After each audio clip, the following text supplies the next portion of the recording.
Já jsem Michael a děkuji, že se díváte na moje video. Já už jsem neudělal video delší dobu, ale to je proto, že jsem měl tolik práce, že jsem nestíhal.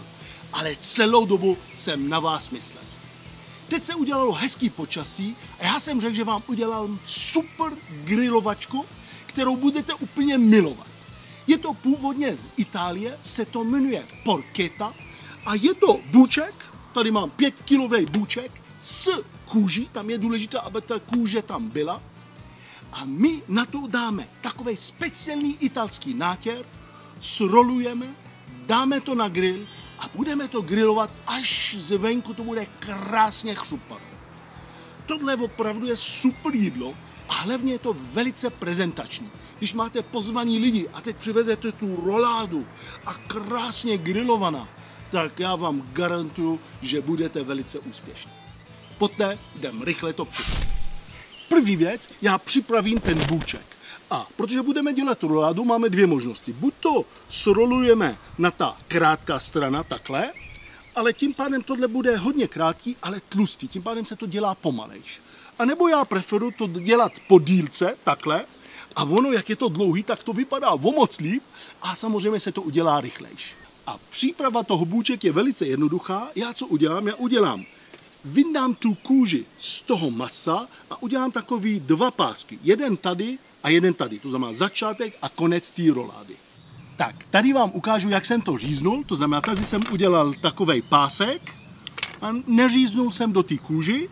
A tady mám to maso, takhle. A v půli jsem to nechal propojený s tou kůží a to samý jsem udělal z druhé strany. To znamená, tady taky jsem to takhle říznul od té kůže.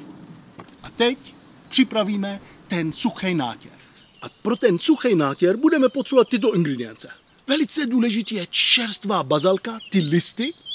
Potom tady mám sušený rajčata. Já jsem vám ukázal, jak já suším moje rajčata na zahradě. To znamená, určitě vám doporučuji, abyste to zkusili. Video, když jdete na YouTube, dáte vařte s Michaelem sušený rajčata, tak najdete to video. Je to velice suprový. Super, úplně je to takový kyselý. Tady mám strouhaný parmažán, to k tomu přidá taky super chuť. Česnekový granulát. A tady mám velice důležitý, tohle je uzená paprika. A to dá potom k tomu celý bůček taková uzená chuť. A poslední věc, co já přidávám, vy nemusíte, já tady mám moje ze zahrady chili, papričky, které já jsem takhle nakrájel na malinký kousky a dám to trochu na ten bůček. Teď já zamíchám ten parmažán, ten česnek a uzená paprika a trochu chili papričky.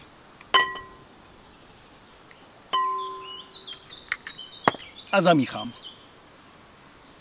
Teď jenom chci vám říct, abyste si dávali pozor se solí.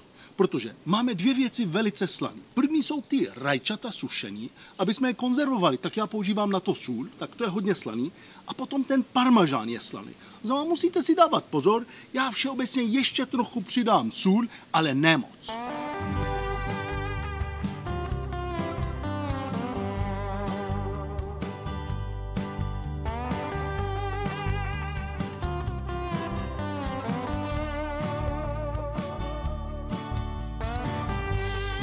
Dám ten nátěr.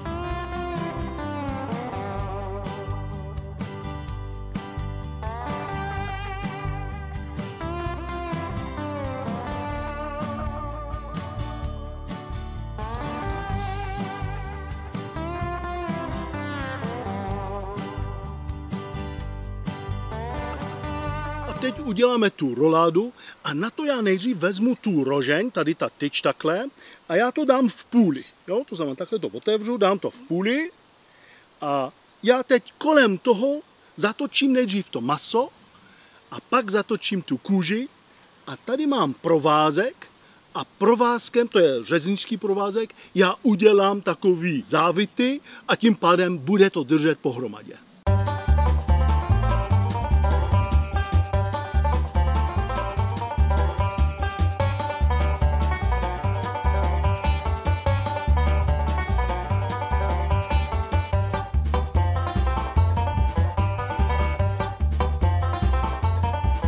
vám ukážu, jak dělám ty uzly.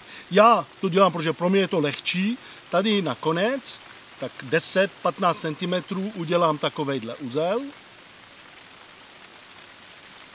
Jednoduchý uzel, jo, abych udělal smyčku, jo. Takhle.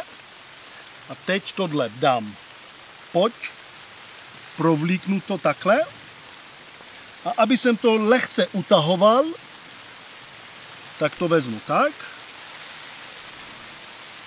A zatáhnu. Když je to zatáhlý, tak to dám kolem dokola. A s tímhle provázkem udělám ten uzel. A to funguje tak, aby mi to zase neklouzalo, že to provlíknu jednou, dvakrát, třikrát, utáhnu a udělám ten poslední uzel. Aby byly 2 uzly, aby se mi to neotevíralo. A teď poslední krok. Já tady mám takovej držátko na kukuřice, jo? Má to takový 2 špendlíky vepředu. Já tím teď udělám dírky v té kůži, aby ta kůže potom pustila ten tuk a potom byla chřupavá, když to budeme grilovat.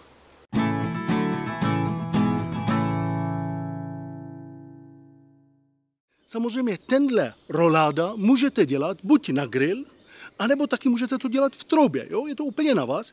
Já tady mám takový speciální grill, který má oheň z boku. Tím pádem, když se bude ten tuk padat dolů, tak nebude se to zapalovat a tím pádem se mi to nespálí. To znamená, já tady mám ty hořáky, podívejte se, jsou z boku a tady mám tu roládu, která se takhle točí pomalu.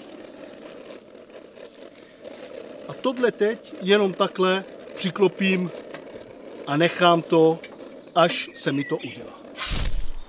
Mezitím, co se nám dělá ta roláda, tak my připravíme úžasný barbecue sauce. Jmenuje se to whisky barbecue sauce a na to budeme potřebovat tyto ingredience. První a nejdůležitější je to whisky, jakoukoliv whisky máte rádi, jablkový ocet, ketchup, pepř, Worcester sauce, uzená paprika, aby ten barbecue sauce voněl uzení. Tady mám hnědý nebo třinový cukr, sůl, česnek a cibule. Recept je velice jednoduchý. Já jsem jenom připravil 2 věci. Já jsem tady nastrouhal ta cibule, aby byla krásně jemno nastrouhaná. A česnek jsem taky rozdrtil s trochu solí, aby se mi to rozdrtilo. A teď já vezmu ty ingredience všechny a dám to do hrnce a budu to vařit 15 minut.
Zastavíme pečení, když vnitřní teplota je minimálně 72 stupňů, já dokonce jdu až do 75 stupňů. A podívejte se, tohle je absolutně reprezentační super maso. Opravdu, úplně to vypadá perfektně. Jestli máte pozvaný lidi, tohle je super. Teď, jako každý maso, musíme to nechat odpočinout aspoň 15 minut a pak to jdeme ochutnat. Teď je ten nejdůležitější moment a to je, že to musíme ochutnat. Já bych rád, jestli byste všechny byli tady se mnou, aby jsme to spolu ochutnávali, ale protože nejste tady, tak nic mi nezbývá, než já to ochutnat. Začnu s tím krajem. Dívejte se, chřupavý. Dívejte se, ta kůže je úplně krásně chřupavá. Podívejte se, jak je to krásný. Voní to úplně úžasně. To je úplně suprový.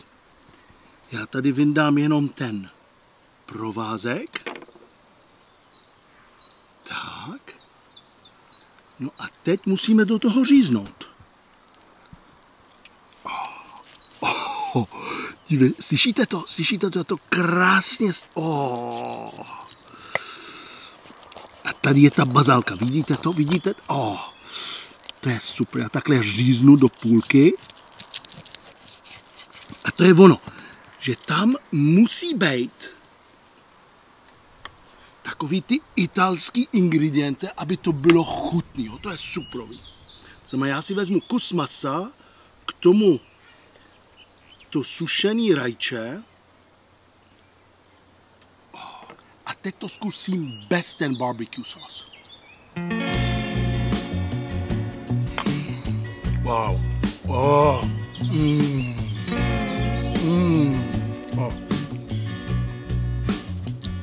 To maso opravdu se úplně rozpadává, jako tohle je jako suprový maso, ale co tam je dobrý, opravdu. Teď jsem jedl to rajče, sušený rajče a on je trochu slanější, jo? A to je absolutně bombastický, jo? S tím vepřovým masem to jde krásně. Trochu taky tam cítím bazalka a samozřejmě ten parmažán, jo? Tam je cítit, jo? On je takovej krásně tučný. Já musím ještě zkusit, já se moc omlouvám.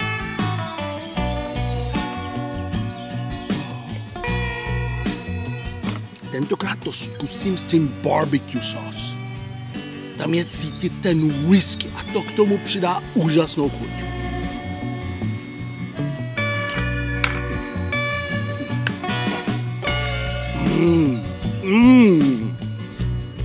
Super.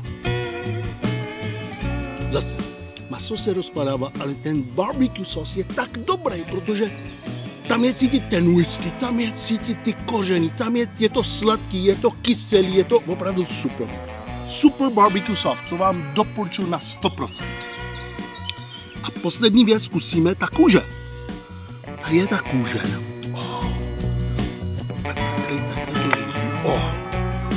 A ta bude chřupat, ta bude krásně chřupat.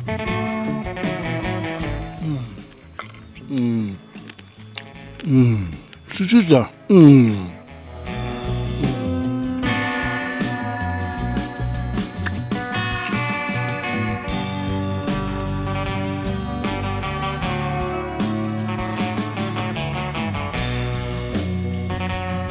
Já vám všem přeju na zdraví.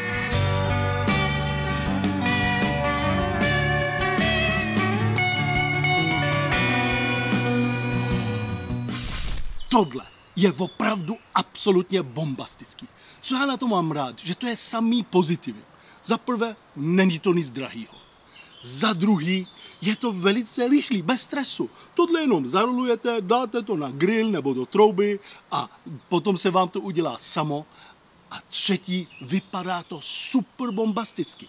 Když pozvete vaše sousedi nebo kamarádi, samozřejmě tohle je perfektní prezentace. Budete oblíbený.